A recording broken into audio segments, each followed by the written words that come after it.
cette année n'acquise personne. Bien-aimé, c'est une grosse erreur, c'est une erreur grave de penser que ce sont les autres qui sont la cause de ta souffrance.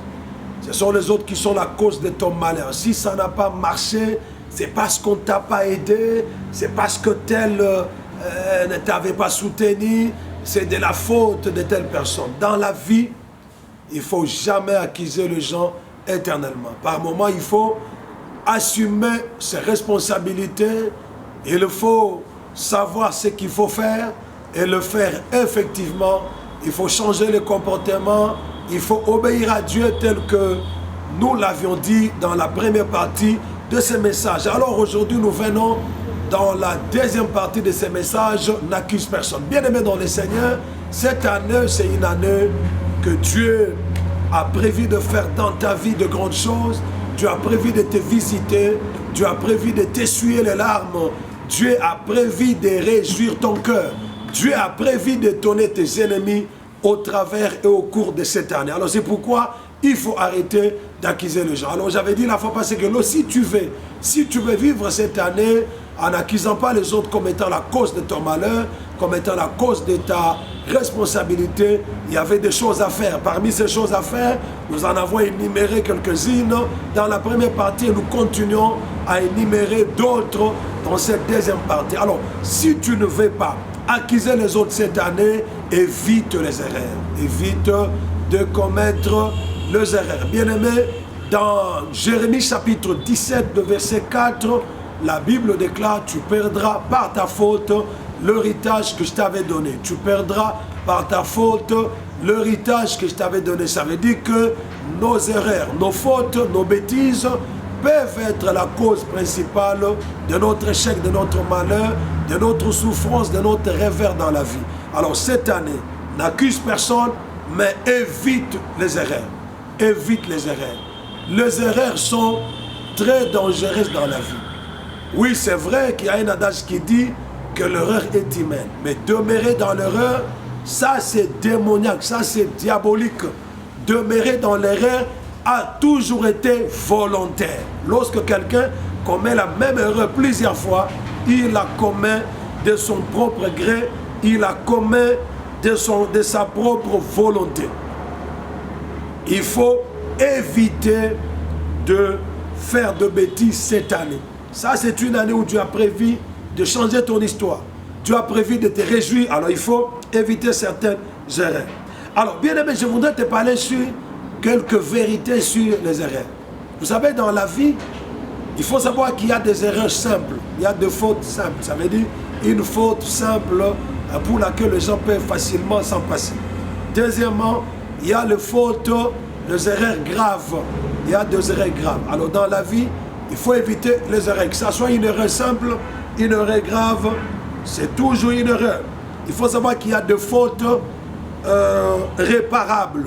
Il y a des fautes qu'on peut facilement faire et puis réparer. Il y a des fautes irréparables. Il y a des fautes, quand tu fais cette erreur-là, ça devient une erreur irréparable. Ça veut dire, ça te conduit, ça te plonge dans une situation irréversible. C'est comme ça. Il faut connaître le caractère dangereux, l'aspect dangereux des erreurs. Les erreurs sont très, très dangereuses. Il faut savoir qu'il y a des erreurs mortelles.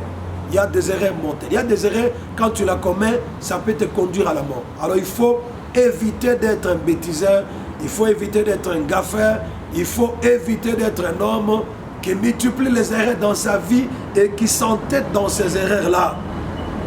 Parce qu'il y a des gens, c'est de leur faute, mais ils accusent les autres.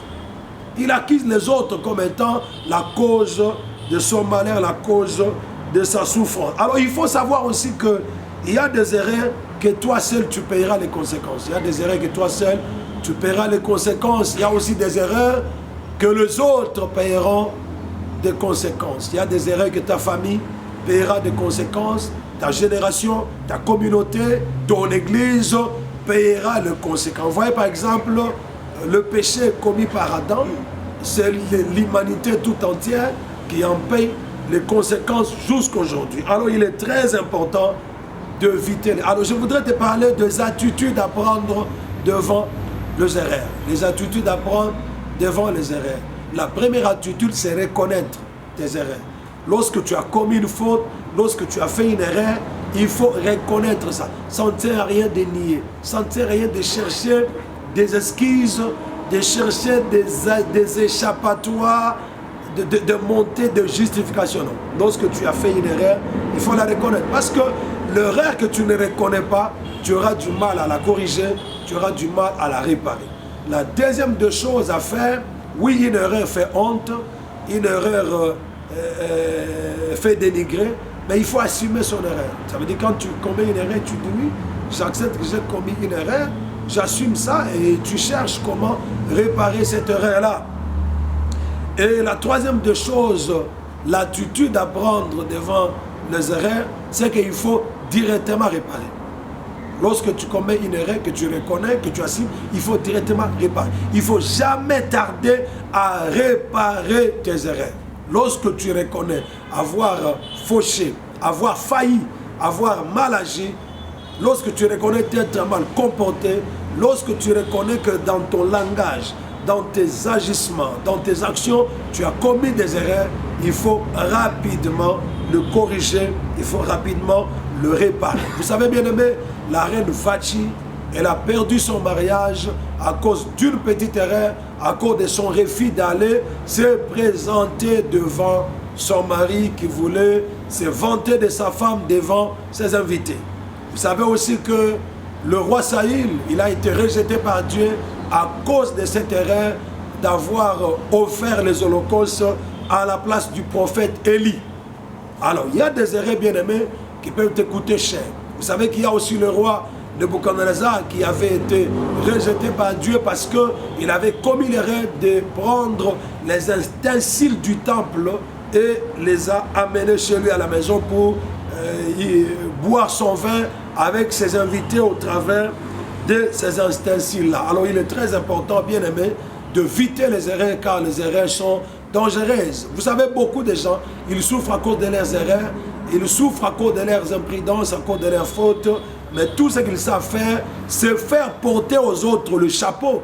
Dire que c'est à cause de tel, c'est à cause de ma famille, c'est à cause de mes parents que je ne prospère pas, que j'ai échoué, que ça n'a pas marché. Bien aimé, tu peux avoir échoué, peut-être que les choses ne marchent pas dans ta vie à cause de tes erreurs. Ne sois pas un homme qui vit, qui marche dans les erreurs continuelles. Il est très important. Alors, le prochain point, pour ne pas accuser les autres cette année, il ne faut pas donner l'accès au diable. Ne donnez pas l'accès au diable. Ephésiens chapitre 4, le verset 27, la Bible déclare: ne donnez pas l'accès au diable. Bien-aimé dans le Seigneur, Satan n'est pas le Tout-Puissant.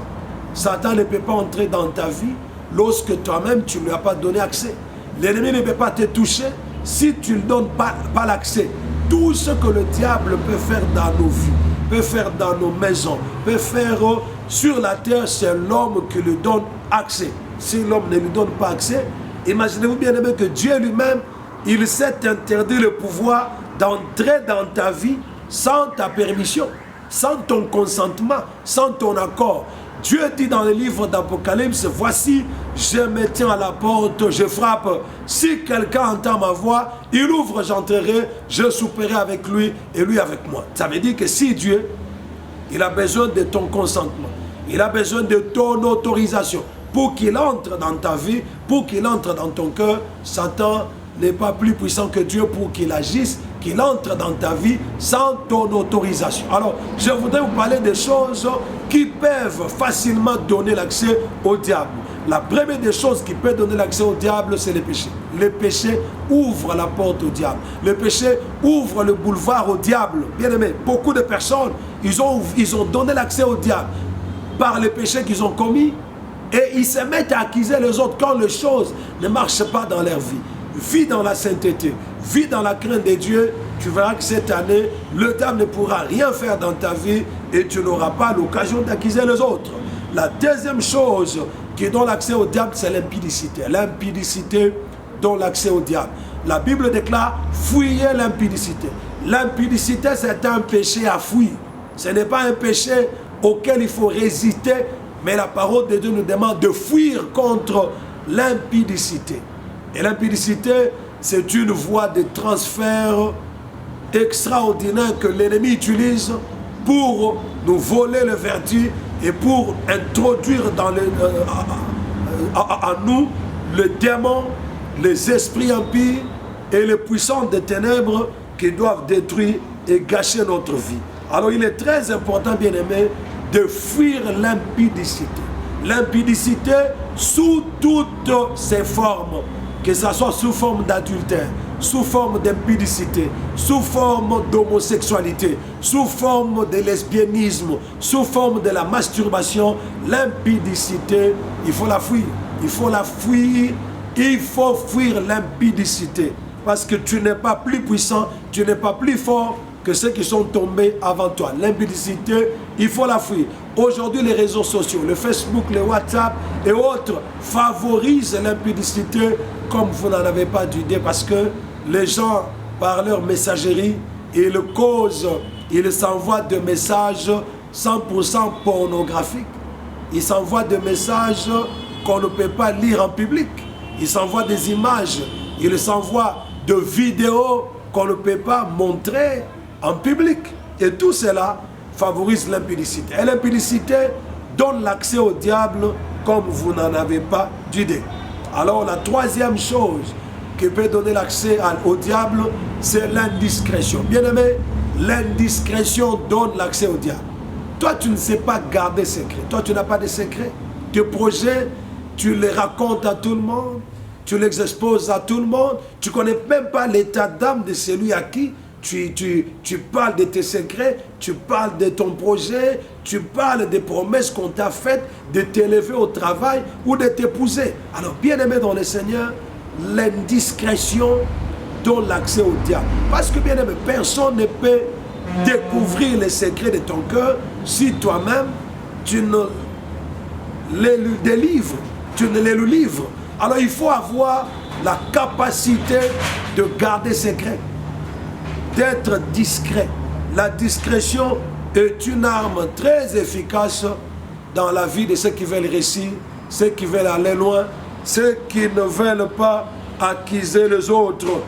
Et la quatrième chose qui fait entrer l'ennemi, qui donne accès à l'ennemi, c'est la loquacité. Ça veut dire le fait de trop parler. La parole de Dieu déclare que celui qui parle beaucoup ne manque pas de péché. Quand vous êtes avec les autres, il n'y a que toi qui parles. Il n'y a que toi qui parles, il n'y a que toi qui parles. Et dans le fait que tu parles beaucoup là, si tu t'examines bien, tu verras que tu mens beaucoup. Tu mens beaucoup.